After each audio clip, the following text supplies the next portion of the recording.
നമസ്കാരം, സിറ്റി ന്യൂസിലേക്ക് സ്വാഗതം. മുഖ്യമന്ത്രിയുടെ ജില്ലയിൽ ഇതര പാർട്ടികൾക്ക് സംഘടനാ സ്വാതന്ത്ര്യമില്ല എന്നതിന്റെ ഉദാഹരണമാണ് മലപ്പട്ടമെന്ന് സണ്ണി ജോസഫ് MLA. ആക്രമണത്തെ CPIM നേതൃത്വം പ്രോത്സാഹിപ്പിക്കുകയാണ് ചെയ്യുന്നത്. മലപ്പട്ടത്ത് പ്രതികൾക്ക് പോലീസ് ഒത്താശ നൽകി എന്നും സണ്ണി ജോസഫ് കുറ്റപ്പെടുത്തി. ഗാന്ധി സ്തൂപം ഉൾപ്പെടെ തകർത്തിട്ടും പോലീസ് കർശന നടപടി എടുത്തില്ലെന്നും അദ്ദേഹം പറഞ്ഞു. കേരളത്തിലെ മുഖ്യമന്ത്രിയുടെ ജില്ലയിൽ CPM സംസ്ഥാന സെക്രട്ടറിയുടെ നിയോജക മണ്ഡലത്തിൽ പൗരാവകാശങ്ങളും സംഘടനാ സ്വാതന്ത്ര്യങ്ങളും ഭരണത്തിൻ്റെയും ഗുണ്ടായുസത്തിൻ്റെയും മറവിൽ ഹനിക്കപ്പെടുന്നതിൻ്റെ ഏറ്റവും ശക്തവും വ്യക്തവുമായ തെളിവാണ് മലപ്പട്ടം പഞ്ചായത്തിലെ അടുവാപ്പുറത്ത് ഇപ്പോൾ നമ്മൾ കണ്ടത്.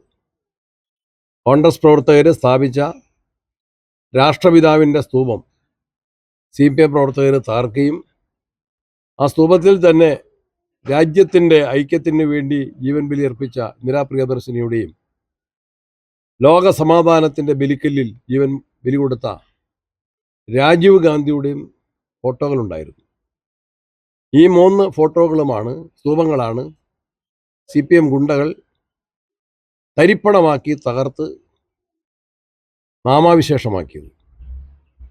ഇതിനെതിരായിട്ടുള്ള പരാതി പോലീസിൽ വന്നിട്ട് പ്രതികൾക്ക് പോലീസ് ഒത്താശ എന്ന സാഹചര്യമാണ് ഇപ്പം മലപ്പട്ടത്തുണ്ടായിട്ടുള്ളത്.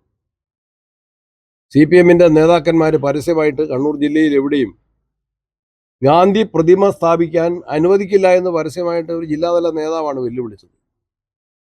അത് CPMൻ്റെ സംസ്ഥാന കമ്മിറ്റിയുടെ തീരുമാനമാണോ, നയമാണോ? കേരള മുഖ്യമന്ത്രിയുടെ ശ്രദ്ധയിൽ, പോലീസ് വകുപ്പിൻ്റെ ശ്രദ്ധയിൽ, ഇൻ്റലിജൻസിൻ്റെ ശ്രദ്ധയിൽ ആ പ്രസ്താവന പെട്ടിട്ടുണ്ടോ?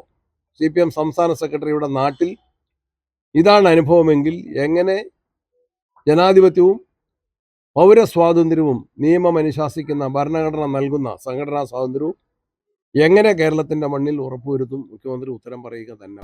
കൂടുതൽ വാർത്തകൾ അറിയാൻ സിറ്റി ചാനൽ വാട്സ്ആപ്പ് ഗ്രൂപ്പിൽ ജോയിൻ ചെയ്യുക. ഒപ്പം YouTube ചാനൽ സന്ദർശിക്കുക. വാർത്തയുടെ അവസാനിക്കുന്നില്ല. മറ്റൊരു വാർത്തയുമായി വീണ്ടും കാണാം. നമസ്കാരം.